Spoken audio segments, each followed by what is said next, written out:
In this video, we will be talking about metacognition and self-directed learning.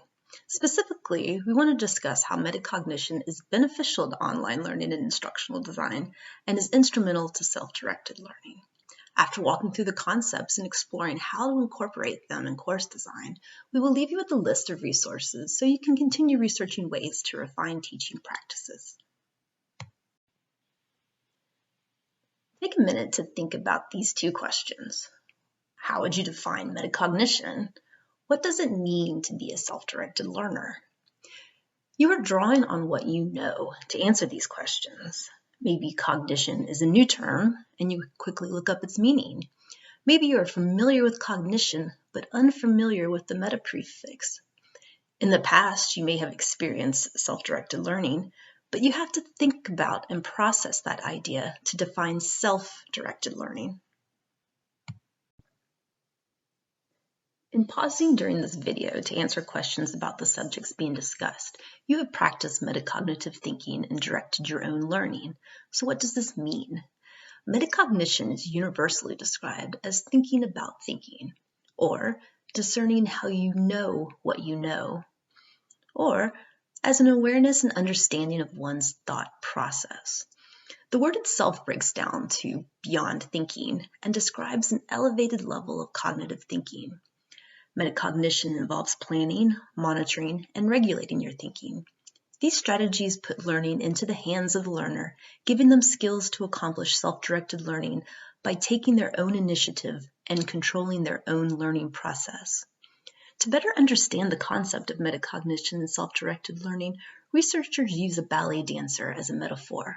The dancer has practiced and learned how to dance, but he needs a mirror to help him step outside of his interpretation and to see the dancing from a new point of view. This new perspective allows for introspection and improvement.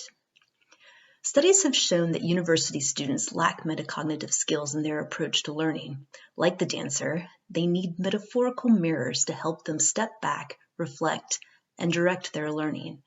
In our next slides, we will talk about metacognition and self-directed learning in online learning and instructional design. So now that you know what it is, let's look at how metacognition can be beneficial to online learning.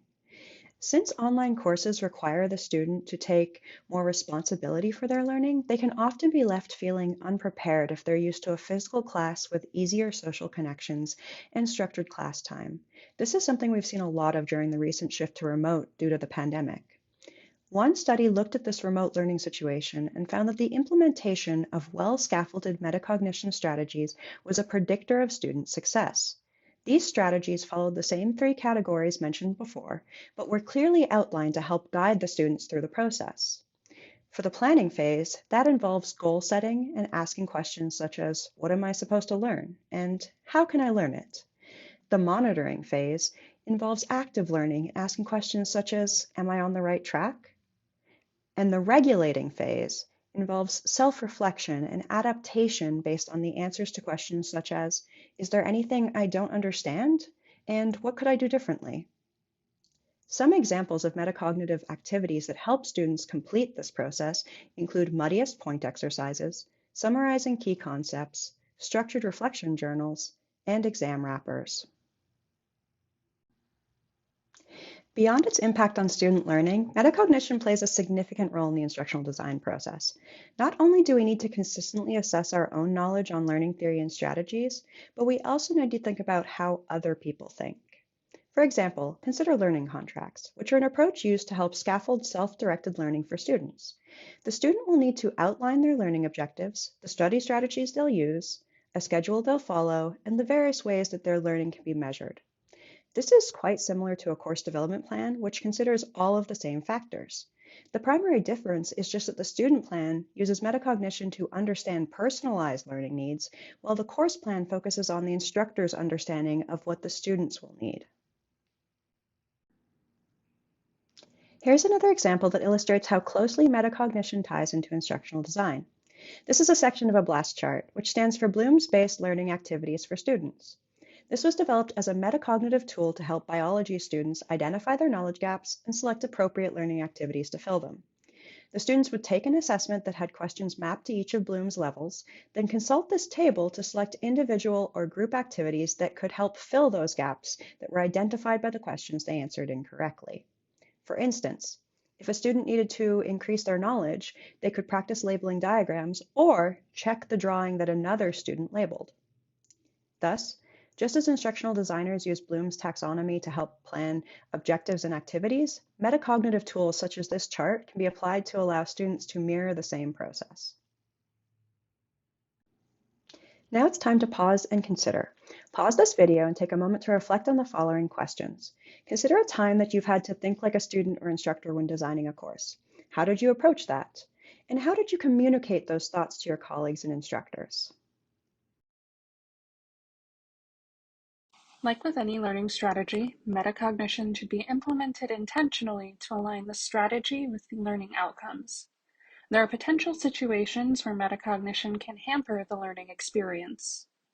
The following questions can be helpful to evaluate the effectiveness of your metacognitive activity. 1. Does the task lend itself to metacognition? Too much emphasis on metacognition can reduce the amount students are able to recall later. This is called verbal overshadowing. 2.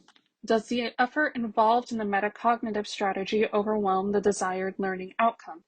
Certain tasks may benefit from not engaging in metacognition since it can be a demanding process and unnecessary for the task.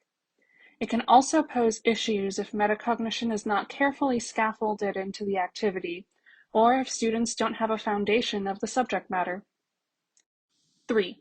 Will students compare themselves to each other in unhelpful and non-constructive ways? Student well-being should be prioritized so they do not feel discouraged by negative self-evaluations. If you responded yes to any of these questions, you may want to reconsider implementing the metacognitive strategy. Think back to your previous reflection. What would you do differently now that you've learned more about metacognition and self-directed learning? If you're curious to learn more about metacognition and self-directed learning, please check out the annotated links for more resources.